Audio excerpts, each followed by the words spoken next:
ગણી ગણીને રોટલી બનાવતા હોય તો ચેતી જજો. લાગી શકે છે રાહુ દોષ. જાણો વાસ્તુના નિયમ.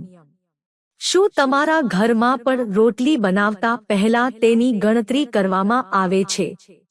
વાસ્તુશાસ્ત્ર અનુસાર આ આદત ઘરની સુખ સમૃદ્ધિને મર્યાદિત કરે છે અને રાહુ દોષને આમંત્રણ આપે છે.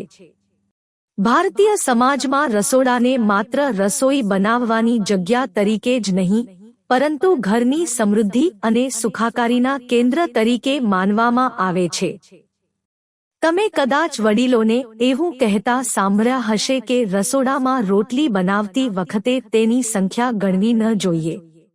જો કે કેટલાક લોકો આને જૂનવાણી વિચાર કે માત્ર અંધશ્રદ્ધા ગણીને નકારી કાઢે છે, તેમ છતાં અન્ય ઘણા લોકો ખૂબ જ નિષ્ઠાપૂર્વક આ પરંપરાનું પાલન કરવાનું ચાલુ રાખે છે. પરંતુ શું તમે જાણો છો કે રોટલી બનાવતી વખતે તેને ગણવાની મનાઈ માત્ર પૌરાણિક માન્યતાઓ કે વાસ્તુશાસ્ત્ર પર જ નહીં, પરંતુ વ્યવહારુ અને સ્વાસ્થ્યને લગતા તર્ક પર પણ આધારિત છે?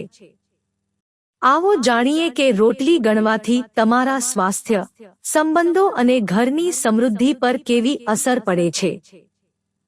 વાસ્તુશાસ્ત્રની દ્રષ્ટિએ બરકતની કમી. વાસ્તુશાસ્ત્ર અનુસાર જ્યારે આપણે રોટલી ગણીને બનાવીએ છીએ, ત્યારે અજાણતા જ આપણા ઘરની સમૃદ્ધિને સીમિત કરીએ છીએ. અન્ન એ માતા અન્નપૂર્ણાનું સ્વરૂપ માનવામાં આવે છે, અને તેને તોડવું કે ગણવું એ તેમનું અપમાન ગણાય છે. ગ્રહોનો પ્રભાવ. રાહુ દોષ. રસોડું એ મંગળનું ક્ષેત્ર માનવામાં આવે છે. માન્યતા છે કે રોટલી બનાવતી વખતે તેને ગણવાથી કુંડળીમાં રાહુનો નકારાત્મક પ્રભાવ વધે છે, જેના પરિણામે માનસિક તણાવ અને ઘરમાં બિનજરૂરી ખર્ચ વધે છે. મહેમાનનો સત્કાર. સનાતન પરંપરા અતિથિ દેવો ભવ ભાવનાને સાકાર કરે છે.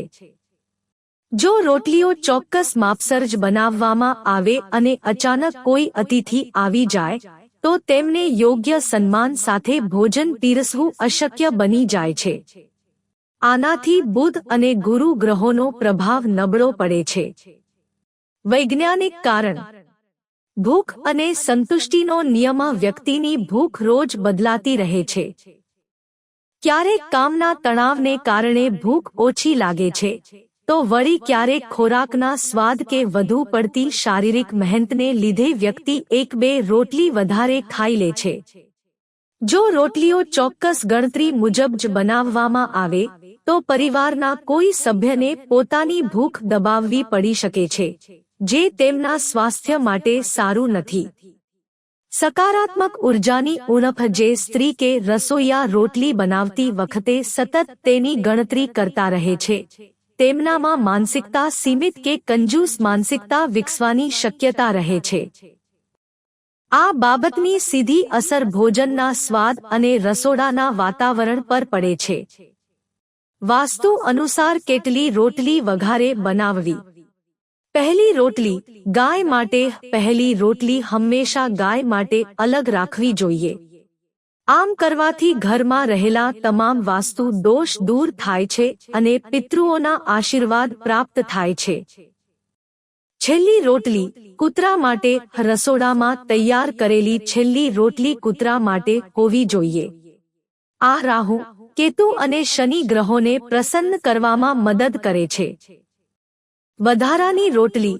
2 કે 3 વધારાની રોટલી હંમેશા રાખવી જોઈએ, જેથી કોઈ ભૂખ્યો પ્રાણી, પક્ષી કે અચાનક આવેલા મહેમાન ભૂખ્યા ન જાય.